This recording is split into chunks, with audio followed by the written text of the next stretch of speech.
Ada orang beriman itu yang dimasukkan surga. Ada orang beriman itu yang dimasukkan ke dalam surga. Ada orang beriman itu yang disebut penduduk surga. Kenapa lain-lain, Pak? Karena waktu di dunia amalannya juga lain-lain. Ada orang beriman yang masuk surga. Ini paling murah tiketnya. Mau masuk surga?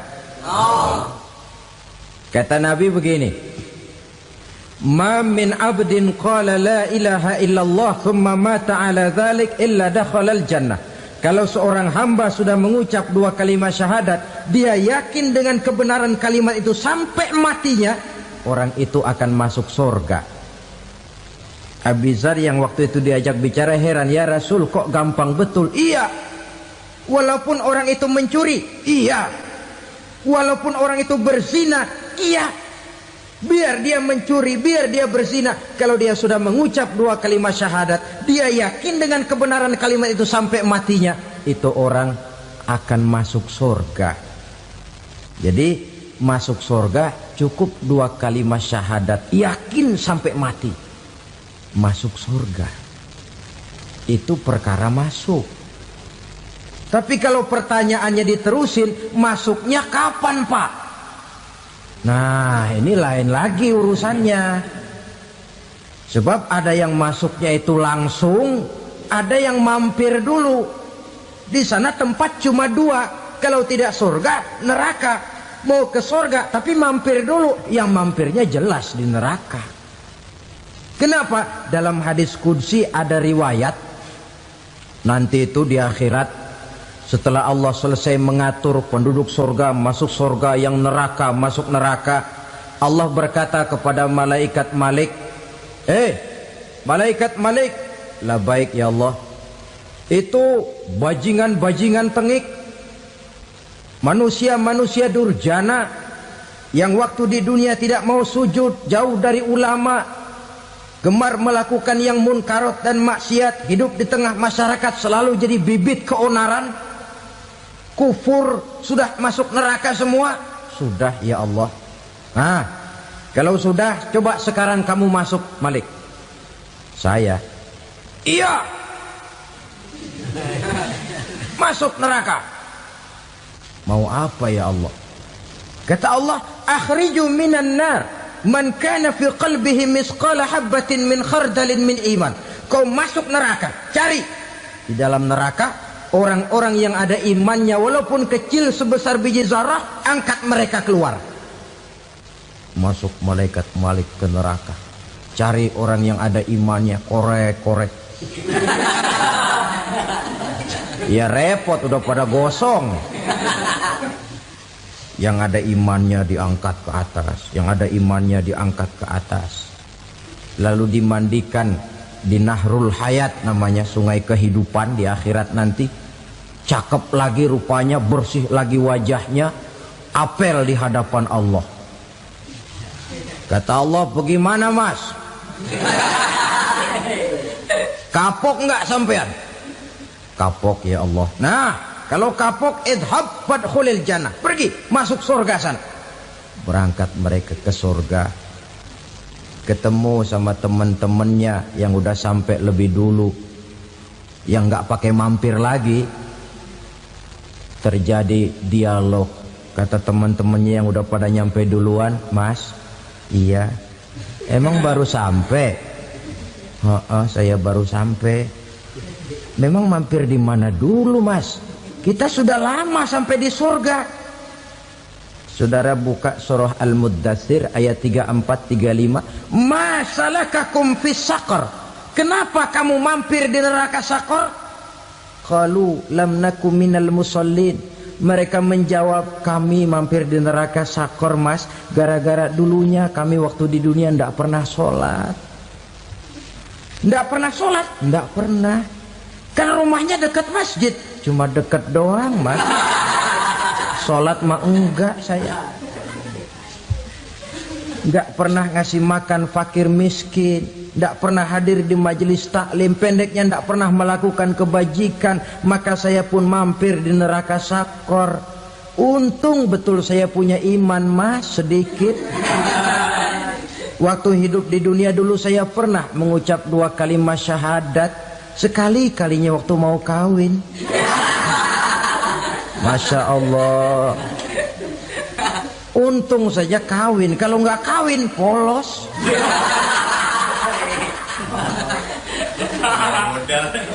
Itu juga pengulu sudah setengah mati ngajarin. Asyhadu alla, asyaduaan, asyaduaan.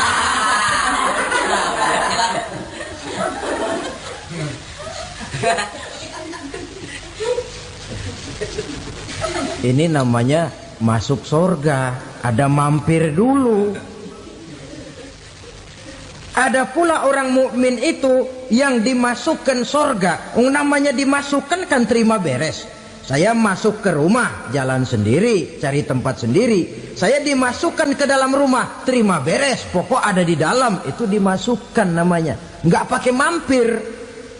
Tapi tentu tiketnya lebih mahal ketimbang yang pertama tadi. Apa kata Allah? Innal ladzina amanu wa amilus salihat la ukaffiranna anhum sayyi'atihim wa la udkhilannahum jannah.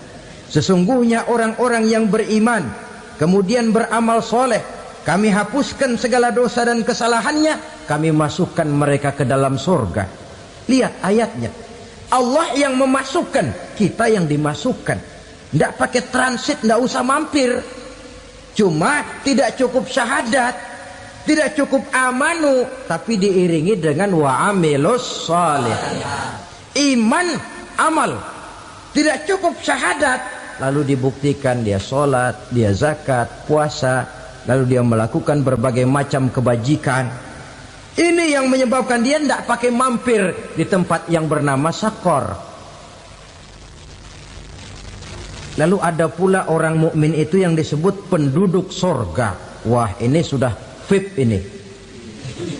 Ashabul jannah, penduduk sorga. Siapa mereka? Kata Allah, innal ladzina amanu summa istaqamu fala khaufun alaihim wala hum yahzanun ulaika ashabul jannah hum fiha khalidun. Sesungguhnya orang-orang yang beriman lalu istiqamah, tetap dalam melaksanakan perintah Allah, tidak goyang, tidak labil tapi stabil, istiqamah, mereka tidak takut dan tidak bersedih hati. Merekalah penduduk surga. Iman, istiqamah. Tidak punya duit, sembayang. Banyak duit, sembayang. Miskin, sembayang. Kaya, tetap sembayang. Istiqamah. Kadang orang kalau susah rajin ke masjid, banyak duitnya ngelihat masjid melengos. Waktu miskin hamba Allah, setelah kaya jadi hamba harta. Bergeser, tidak ada nilai istiqomahnya. Saudara-saudara, dengan begitu penduduk neraka itu dua. Ada penduduk permanen, ada penduduk yang semi permanen. Yang semi permanen orang-orang beriman yang mempunyai dosa besar. Mereka masuk ke neraka untuk menerima azab sesuai dengan dosanya. Bila selesai masa azab itu, mereka akan diangkat untuk ditempatkan kembali ke dalam surganya Allah Subhanahu wa ta'ala. Nah, dikala itulah saudara-saudara, ada yang disebut syafaat dari Rasulullah Sallallahu Alaihi Wasallam. Tapi tentu jangan lupa, syafaat ini ibarat kain menambal dia. Kita punya kain bolong-bolong sedikit, syafaat yang menambal.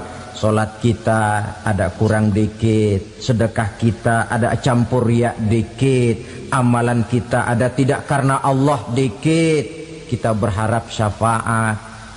Jadi biarlah kain masih bolong-bolong, yang penting punya kain. Tapi kalau kainnya tidak ada, yang ditambal apanya? Sholat tidak, puasa tidak, zakat tidak, berharap syafaat saja. Ya, terlalu berlebihan itu. Saudara hadirin yang saya hormati, apabila selesai proses penghisaban, proses penghitungan, maka dikala itulah manusia terbagi dalam dua kelompok besar. Fariqun fil jannah wa fariqun fis sa'ir. Sekelompok orang-orang beruntung yang masuk ke dalam surga, dan sekelompok lagi masuk ke dalam neraka. Ibu-ibu, saudara-saudara kaum muslimin rahimakumullah. Pada pertemuan yang lalu sudah saya jelaskan bahwa hidup selalu berakhir dengan kematian. Apabila datang kematian menimpa seseorang, datanglah kiamat baginya. Itu yang disebut dengan kiamat kecil. Hakikatnya mati adalah perpindahan dari kehidupan di dunia ini menuju kehidupan di alam barzakh. Menunggu kita di alam barzakh sampai datangnya saat kiamat. Entah 10 tahun, entah 100 tahun, entah 1000 tahun, hanya Allah saja yang maha tahu. Adapun orang-orang beriman yang melakukan amal kebajikan dalam kehidupan di dunia ini, masa penantian yang lama di alam barzakh buat mereka sebentar saja.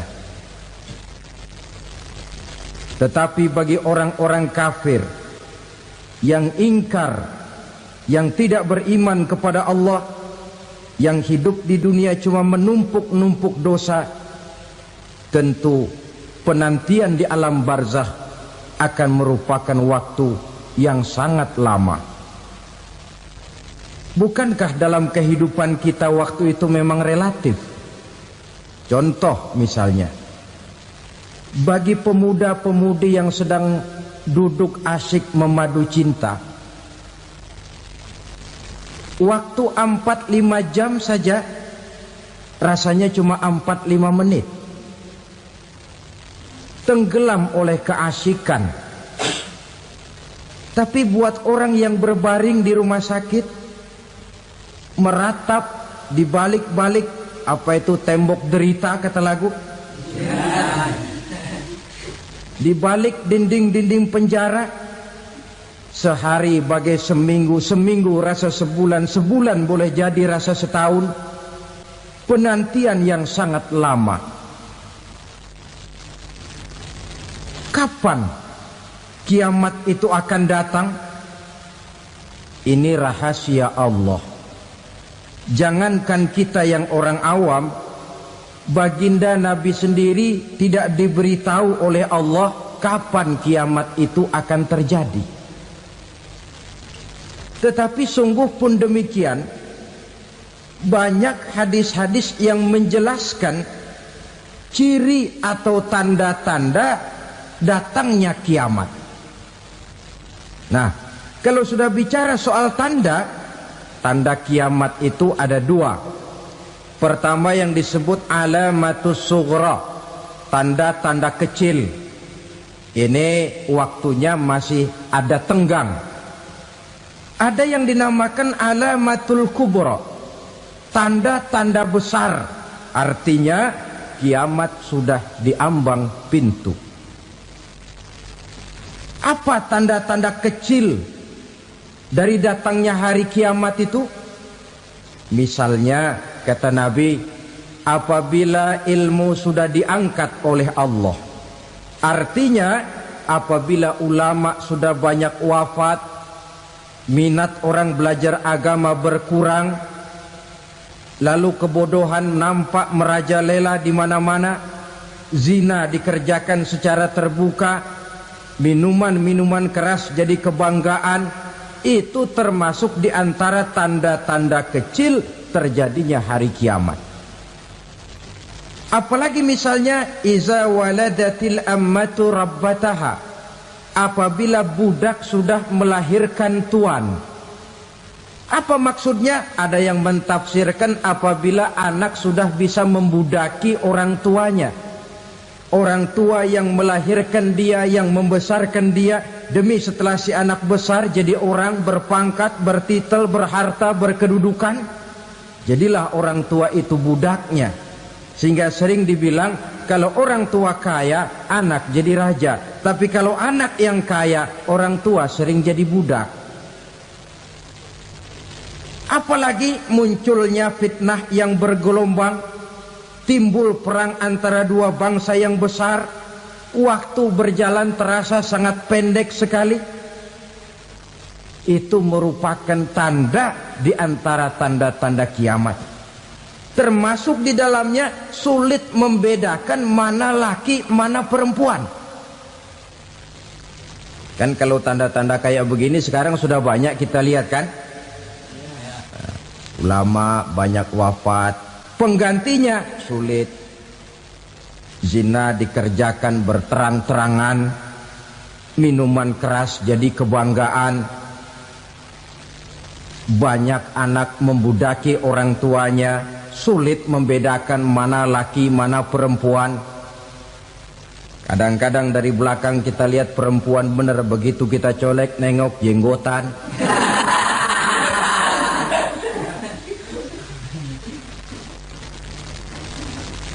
Ini termasuk tanda-tanda kecil, masih ada tenggang sampai akan terjadinya kiamat itu.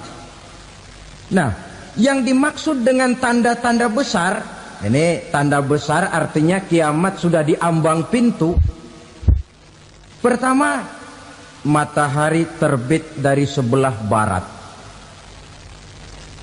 Apabila matahari sudah terbit dari arah sebelah barat, tertutuplah sudah pintu taubat.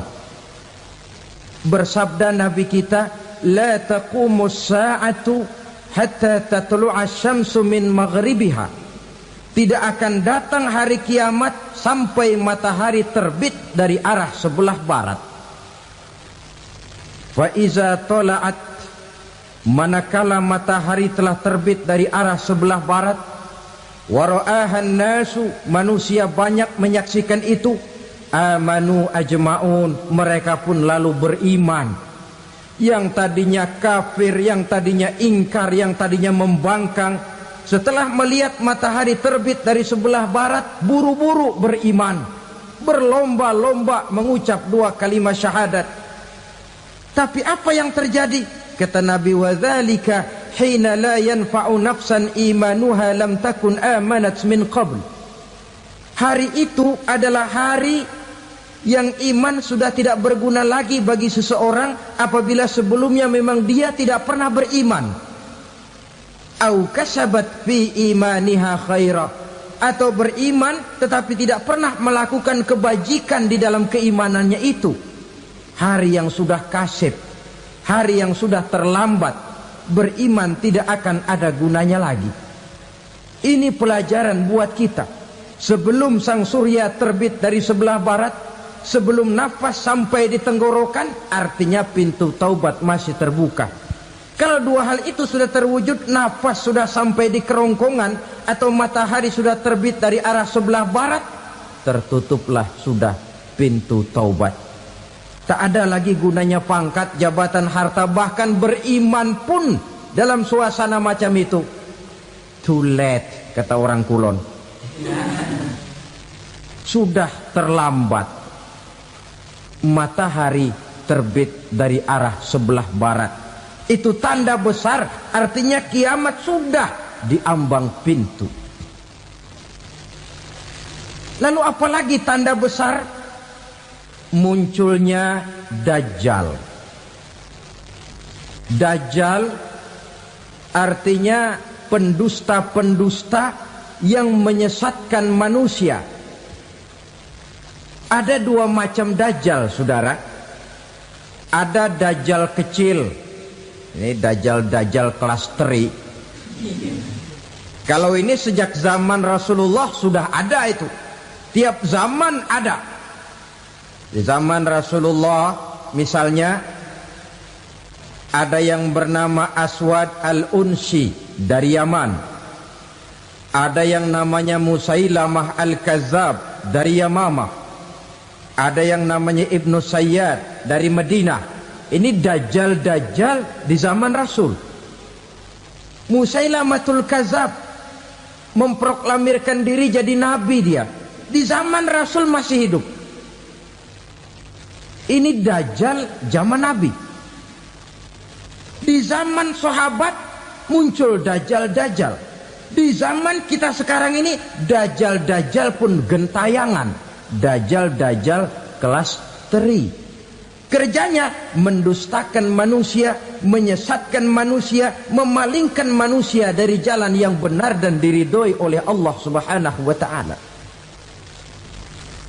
Adapun yang merupakan tanda besar dari datangnya kiamat, dajjal-dajjal kelas kakap. Pembohong-pembohong besar yang menyesatkan masyarakat manusia berpaling dari jalan Allah mengikuti jalan mereka. Apa sih ciri dajjal itu? Kata Nabi dalam hadis Bukhari Muslim, "Inna dajjala", sesungguhnya yang namanya dajjal itu yakhruju, satu saat akan muncul mendekati hari kiamat. Wa inna ma'ahu ma'an, si dajjal ini membawa air. Wa naran, dan juga membawa api. Dua simbol. Di tangan yang satu dia bawa air, di tangan yang satu dia bawa api. Wa ammal ladzi yarahu an-nasu ma'an fanarun, adapun yang orang banyak lihat air, hakikatnya adalah api. Yang dilihat api, hakikatnya adalah air. Oleh sebab itu, kalau api yang ditawarkan, ambillah air. Kalau air yang ditawarkan, pilihlah api. Maksudnya apa ini? Ini bahasa simbol, saudara-saudara. Dajjal bicaranya seolah-olah untuk kepentingan manusia. Menawarkan surga. Surga yang dia tawarkan hakikatnya neraka. Hai manusia, kalau kau mau bahagia, jangan dekat-dekat dengan agama. Solat itu tidak efektif dan efisien, tidak produktif dari segi ekonomi itu. Menghadiri majelis taklim cuma buang-buang waktu. Tahajud, tasbih, tahlil, baca Quran, apa itu? Pekerjaan mubazir saja. Hidup ini cuma sekali, masa yang cuma sekali, manfaatkan dengan sebaik-baiknya. Mumpung, dibawanya sifat mumpung, tetapi dalam pengertian yang sangat negatif. Bicaranya seolah-olah untuk kepentingan manusia, tetapi sebenarnya menjerumuskan manusia. Menawarkan air, tapi sebenarnya api. Menawarkan api, tapi hakikatnya air. Buat apa kamu sholat? Buat apa kamu bayar zakat? Buat apa kamu puasa? Surga yang dicanangkan Dajjal, hakikatnya neraka. Neraka yang digambarkan Dajjal, pada dasarnya adalah surga. Jadi memutarbalikan fakta itu kerjaan Dajjal. Yang hak jadi batil, yang batil dibilang hak, yang benar jadi salah, yang salah malah jadi benar. Tuntunan disuruh jadi tontonan, tontonan malah menjadi tuntunan. Itu pekerjaan Dajjal profesinya. Zamannya Nabi Adam, Dajjalnya kan iblis. Betul? Betul. Apa sih gang kerayuan iblis itu? Allah setelah menciptakan Nabi Adam kan bilang, Adam, kau dan istrimu Hawa tinggal di surga ini. Seluruh fasilitas yang ada di surga persilahkan kau nikmati. Satu yang tidak boleh, jangan coba-coba dekati pohon khuldi. Dekat saja jangan, apalagi sampai memetiknya. Datang Dajjal yang namanya iblis ini. Adam, kamu tahu nggak kenapa tidak boleh makan buah khuldi? Ya nggak tahu, pokoknya saya dilarang. Bodoh kamu Dam. Khuldun artinya kekal. Kalau kamu makan itu buah, kau akan kekal di surga buat selamanya. Allah tidak kepengen, maka dilarang kamu makan buah khuldi. Kalau kau ingin kekal di surga Adam, makan saja. Saya bicara begini ini untuk kepentingan kamu Adam. Ini kan ciri-ciri Dajjal. Bicaranya sih seolah-olah untuk kepentingan Nabi Adam, hakikat sebenarnya menjerumuskan Nabi Adam supaya ingkar dan melanggar larangan dari Allah Subhanahu wa ta'ala. Jadi setelah muncul Dajjal, timbul kekacauan-kekacauan di masyarakat. Banyak yang terpengaruh, terpedaya dan terpesona.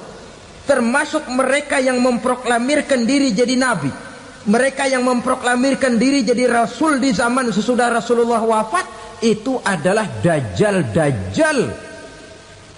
Maka saya ingatkan, kalau di zaman kita sekarang ini ada orang ngaku jadi nabi, ada orang ngaku jadi rasul, biar bahasa Arabnya kental,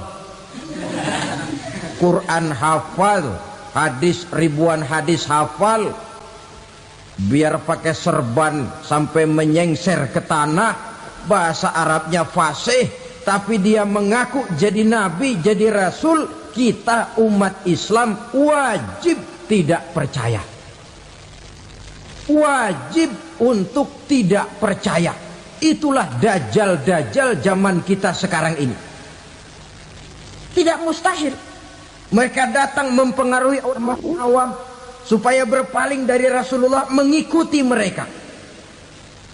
Nah, di akhir zaman nanti, mendekati hari kiamat, dajjal ini muncul. Dajjal kelas kakap, menyesatkan masyarakat manusia untuk berpaling dari Islam, mengikuti seruan mereka. Apalagi di antara datangnya kiamat itu, tanda yang besar itu, turunnya Nabiullah Isa Al-Masih, putra Maryam. Menurut berbagai hadis yang sahih, Nabi Isa Al-Masih nanti akan turun lagi.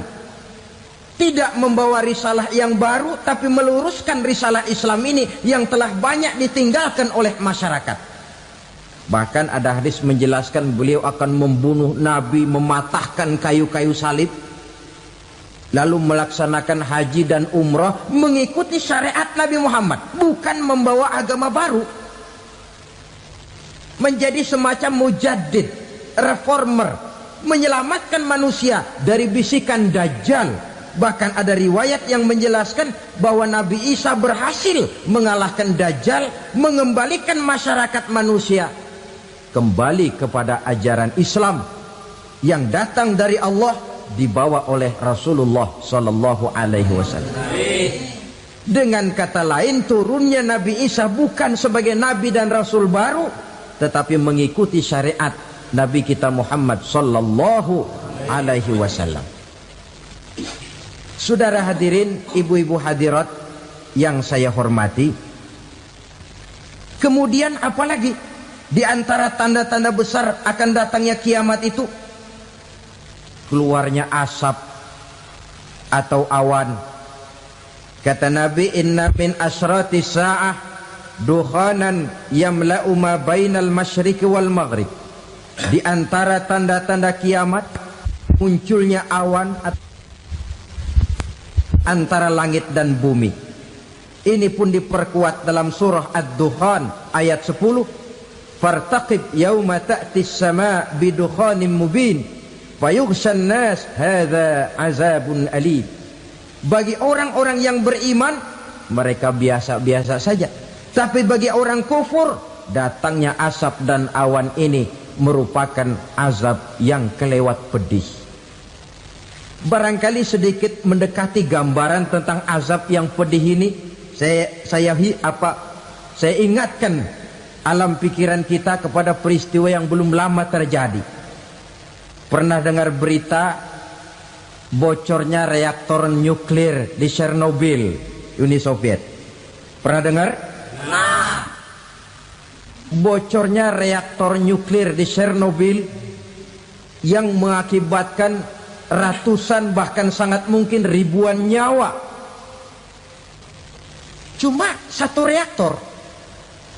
Bagaimana kalau seluruh cadangan nuklir yang dimiliki oleh para negara adik kuasa ini diledakkan? Bahkan yang konon menurut catatan cadangan nuklir yang dimiliki bersama oleh Amerika dan Rusia sekarang ini sudah sanggup memusnahkan 6 miliar manusia, 1,5 kali lebih banyak dari jumlah manusia yang nongkrong di permukaan bumi ini. Saudara-saudara hadirin yang saya hormati, lalu saat mendekati hari kiamat, apalagi tandanya setelah Nabi Isa wafat, pada saat turunnya yang kedua kali, lalu Allah meniupkan angin sejuk. Semua orang-orang beriman, orang-orang baik wafat, sehingga penghuni bumi ini cuma tinggal lagi terdiri dari orang-orang kafir. Tidak ada lagi di bumi ini yang bisa mengucapkan Allah. Sehingga dalam hadis qudsi itu ada keterangan, innallaha azza wa jalla yaqulu li Israfil. Allah pernah pesan kepada malaikat Israfil, kata Allah, Israfil, idza sami'ta qailan yaqul Allah Allah fa akhirin nafakh 40 sanatan ikraman liqailiha. Hai Israfil, apabila kau dengar di permukaan bumi masih banyak orang yang mengucapkan Allah Allah, maka tunda sangkakala kiamat itu 40 tahun.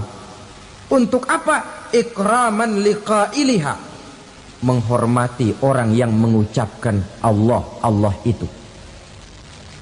Wah, jadi karena sekarang masih banyak yang mengucapkan Allah, besar hatilah kita, masih jauh kiamat itu.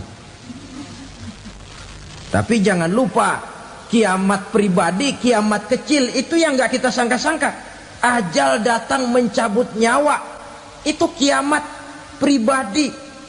Dan itu yang pasti kita hadapi. Dan itu yang membuat kita tidak boleh bersikap main-main di dalam kehidupan sekarang ini. Saudara hadirin yang saya hormati, tidak ada lagi orang-orang muslim. Seluruh penduduk dunia ini kafir. Lalu terciptalah struktur sosial yang berlandaskan prinsip hidup semau gue. Bakal terjadilah prinsip di mana yang kaya menyantap yang miskin, yang kuat menindas yang lemah. Hidup sudah bagaikan di rimba belantara. Berlaku hukum rimba. Siapa yang kuat dia yang menang, siapa yang lemah menjadi mangsa. Timbul kekacauan, maksiat merajalela, munkarat menjadi-jadi. Sehingga isi bumi ini penuh dengan segala macam perbuatan dosa. Tidak ada perlunya lagi alam diperpanjang temponya. Datang saat yang sudah dijanjikan oleh Allah Azza wa Jalla, maka terjadilah yang disebut kiamat kubra, kiamat besar, kiamat ancur-ancuran. Bagaimana kejadian ini dimulai? Dalam surah Az-Zumar ayat 68, Allah Subhanahu wa taala berfirman, wa nufikha fis suri fasa'iqa man fis samawati wa man fil ardi illa man sya'allahu. Maka manakala ditiuplah sangkakala, terkejutlah seluruh yang ada di langit dan seluruh yang ada di bumi. Bila saat kiamat datang, Allah perintah malaikat Israfil, Israfil, tiup sangkakalamu. Ditiuplah sangkakala oleh malaikat Israfil. Yang akibat daripada tiupan itu, seluruh yang ada di langit, seluruh yang ada di permukaan bumi terkejut. Yang ada di langit siapa? Malaikat kan. Bayangin aja kalau malaikat kaget, apalagi kita. Terkejut seluruh makhluk yang ada di bumi, yang ada di langit mendengar suara sangkakala itu. Bunyinya tidak sanggup kita bayangkan dahsyatnya. Ledakan nuklir, ledakan neutron, belum apa-apa ketimbang bunyi sangkakala malaikat Israfil ini. Nah, lalu mendengar bunyi sangkakala ini, Gemparlah makhluk, kacaulah alam. Bumi gempa, planet-planet bertabrakan, gunung meletus, air laut tumpah ke darat, angin topan bertiup, halilintar menyambar. Lalu semua yang bernama hidup mati total. Mati bareng tanpa persiapan. La haula wala quwata illa billah. Saya kadang-kadang dalam tafakur bermohon, ya Allah, mudah-mudahan saya enggak nemuin kiamat beneran. Ngeri. Tidak bisa kita bayangkan macam apa suasana seperti itu. Allah saja banyak memberikan gambaran, misalnya Al-Qari'ah, wa mal qari'ah, wa ma adraka mal qari'ah. Kejadian yang menggemparkan. Tahukah kamu apa kejadian yang menggemparkan itu? Yauma yakunun nasu kal farasil mabsus wa takunul jibalu kal ihnil manfus. Pada saat itu manusia berterbangan bagai kupu-kupu. Gunung berterbangan seperti kapas ditiup angin. Gunung saja macam kapas, konon lagi manusia. Kematian total, mulai semut sampai gajah mati. Jin mati, iblis mati, malaikat mati. Malaikat saja mati. Saudara hadirin yang saya hormati, kematian total yang tanpa persiapan. Orang bilang, Pak, kalau mati bareng begitu yang repot malaikat maut dong ya. Cabut sana, cabut sini. Itu kalau menurut logika kita. Mestinya begitu menurut logika. Tapi logika juga yang nggak perlu serepot itu. Sebab untuk mematikan listrik di wilayah DKI, di wilayah Jakarta, nggak perlu tiap rumah didatengin, matiin, ya lama. Cukup dari kantor pusatnya saja PLN, tekan satu tombol, gelaplah seluruh Jakarta. Saudara hadirin yang saya hormati, kematian total. Lalu setelah kematian total, planet-planet juga mati, dalam arti tidak bergerak dan beredar. Angin mati, dalam arti tidak bertiup. Air mati, dalam arti tidak ada riak gelombang. Pokoknya semua mati. Kullu nafsin za'iqatul maut. Semua yang bernafas mati. Dalam ayat lain, kullu man 'alaiha fan. Semua yang ada di permukaan bumi fana. Yang kekal cuma Allah Subhanahu wa ta'ala. Yang paling belakang mati malaikat maut dan malaikat Israfil. Tapi mati juga sesuai dengan janji Allah. 10 lamanya. Tidak dijelaskan oleh Abi Hurairah 40 jam, apa 40 hari, apa 40 tahun. Hadis-hadis cuma menyebutkan 40 saja. Sunyi alam. Yang tinggal cuma Allah saja lagi. Ketika itu Allah berseru-seru, katanya, limanil mulkul yauma. Siapa para penguasa hari ini?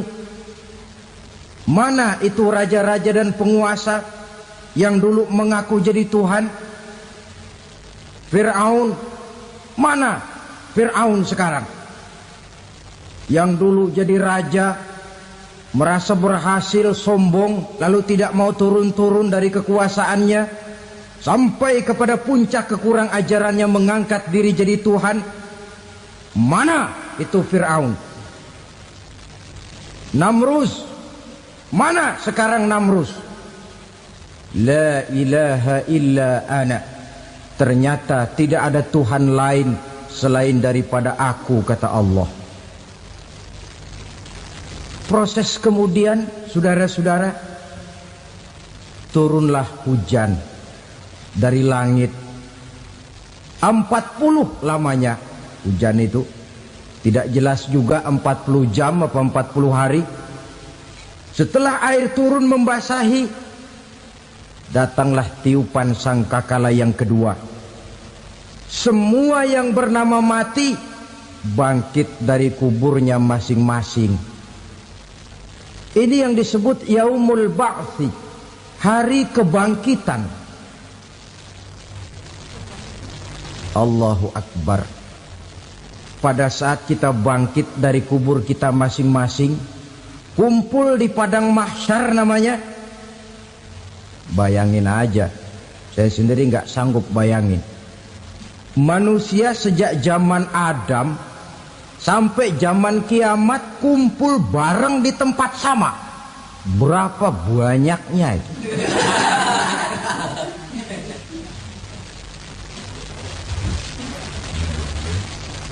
Dan yang luar biasa menurut satu riwayat, pada saat bangkit itu, Masya Allah, roman muka kita berubah, disesuaikan dengan amalan kita waktu di dunia ini. Barang siapa yang waktu di dunia amalannya itu amalan tikus, di akhirat nanti dia bangkit dari kubur, mukanya seperti muka tikus. Gagah betul badannya, tapi mukanya seperti tikus. Kenapa? Amalannya waktu di dunia seperti amalan tikus. Apa amalan tikus itu? Suka ngegeragoti barang yang sudah disimpan rapi-rapi. Orang sudah simpan uang rapi-rapi, simpan perhiasan rapi-rapi, digeragoti oleh tikus. Maling-maling, pencoleng-pencoleng, koruptor-koruptor. Itu nanti di akhirat nanti kita lihat mukanya seperti muka tikus.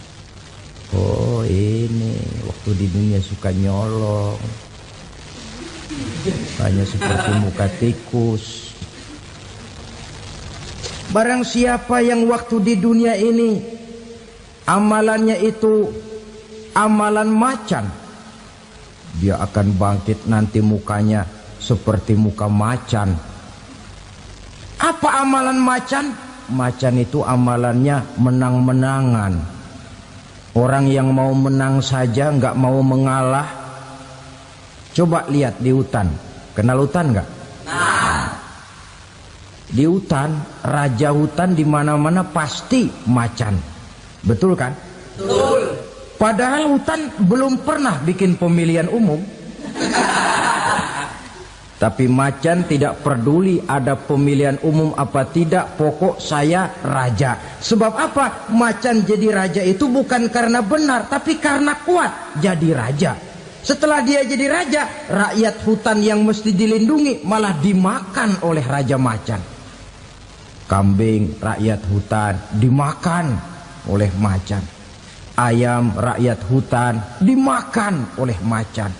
Itu nanti kita lihat di akhirat itu mukanya seperti muka macan, gagah betul.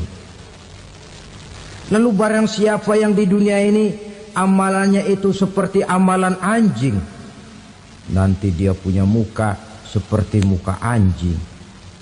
Apa amalan anjing? Pertama, anjing itu kalau disuruh jaga rumah, dia tidak bisa membedakan mana maling, mana tamu. Biar yang datang maling, kalau bawa tulang, anjing kalem. Yang kedua, anjing itu akan setia kepada siapa saja yang memberinya roti. Siapa yang memberinya roti, itulah majikannya. Apa kata majikannya pasti dia laksanakan. Soal benar atau salah dia tidak peduli. Setelah anjing dapat roti, dia tidak punya pilihan lain kecuali bilang, abdi mah kumaha juragan wae ayeuna mah.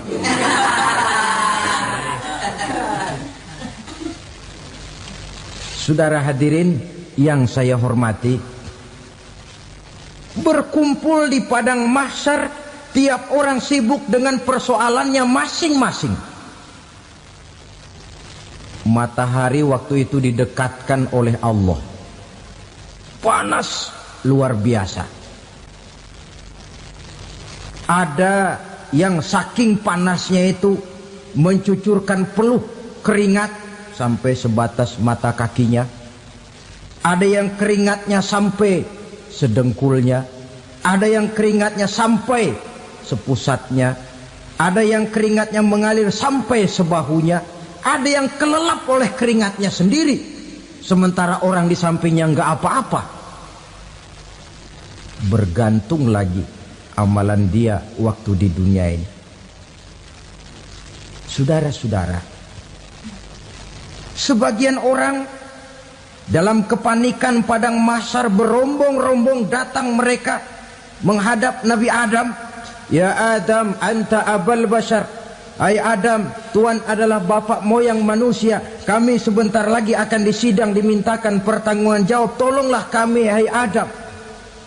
Kata Nabi Adam, jangankan nolongin sampean, saya sendiri tanggung jawab di hadapan Allah ketika dulu tidak boleh makan khuldi, saya serobot. Sudahlah, urus diri masing-masing saja, nafsi. Begitu kata Nabi Nuh, begitu kata Nabi Ibrahim. Tiap orang bertanggung jawab sendiri-sendiri. Ketika itulah saudara-saudara, nikmatnya menjadi umat Nabi besar Muhammad sallallahu alaihi wasallam. Sebab apa? Walaupun menurut abjad kita ini umat paling belakang, paling belakang kita ini toh, karena Nabi Muhammad adalah Nabi akhir. Tapi akan dihisap lebih dulu, lewat di atas sirat lebih dulu, masuk surga lebih dahulu ketimbang umat-umat belakangan. Ketika Rasul mendekati ajal, beliau tanyakan itu kepada malaikat Jibril. Malaikat Jibril berkata, Muhammad jangan khawatir, Allah sudah berjanji, inni haramtul jannata ala sairil anbiya hatta tadkhulaha anta, wa haramtuha ala sairil umami hatta tadkhulaha ummatuka. Surga aku haramkan buat seluruh nabi kecuali kalau engkau Muhammad sudah masuk ke dalamnya, dan surga aku haramkan buat seluruh umat kecuali kalau umatmu Muhammad sudah masuk ke dalamnya. Logikanya, walaupun menurut abjad kita umat paling belakang, bakal dihisap paling dulu, lewat di atas sirat paling dulu, masuk surga paling dulu, kalau mampir ke neraka juga paling dulu. Ya resiko. Jangan mau enaknya aja paling dulu. Saudara hadirin yang saya hormati, setelah masa kebangkitan itu jangan dikira begitu bangkit langsung diperiksa. Masih menunggu menanti ribuan tahun perhitungan padang mahsyar untuk sampai kepada proses yang disebut yaumul hisab, hari perhitungan. Seorang demi seorang bakal dipanggil. Bayangkan saja, kita se-RT saja di absen, kadang-kadang perlu waktu lama. Ini manusia sejak zaman Nabi Adam sampai datang hari kiamat, satu demi satu disidang di hadapan Qadhi Rabbul Jalil. Status sosial copot sudah waktu itu. Yang pernah jadi hartawan di situ tidak lagi kelihatan kehartawanannya. Yang pernah jadi jenderal tidak lagi dipanggil jenderalnya. Yang ustadz tidak lagi dipanggil al-mukarramnya. Seluruh status sosial selesai. Dipanggillah kita seorang demi seorang menghadap Qadhi Rabbul Jalil. Bagaimana proses penghisaban itu? Pertama, proses tanya jawab. Di antaranya ada hadis menyatakan, lan tazula qadama 'abdin yaumal qiyamah hatta yus'ala an arba'i khisalin. Besok di hari kiamat tidak akan bergeser telapak kaki seorang hamba sampai dia ditanya lebih dulu tentang 4 persoalan. Tentang ilmunya, kemana ilmu itu diamalkan. Tentang umurnya, di mana umur itu dihabiskan. Tentang masa mudanya, kemana masa muda itu dipakai. tentang hartanya, dari mana harta itu didapat dan kemana harta itu dibelanjakan. Ini termasuk proses tanya jawab. Jadi kalau istilah pengadilan dunia, nama Fulan bin Fulan. Kamu waktu di dunia diberikan umur panjang untuk apa? Pernah mengalami masa muda, kemana kau habiskan masa remajamu? Kau diamanahkan ilmu, dengan apa ilmumu kau amalkan? Kau diberikan harta, dari mana harta kau dapat, kemana kau belanjakan? Tak seorang pun yang bisa mungkir. Sebab apa? Dikala itu yang menjadi saksi bukan orang. Yang menjadi saksi adalah seluruh anggota badan kita.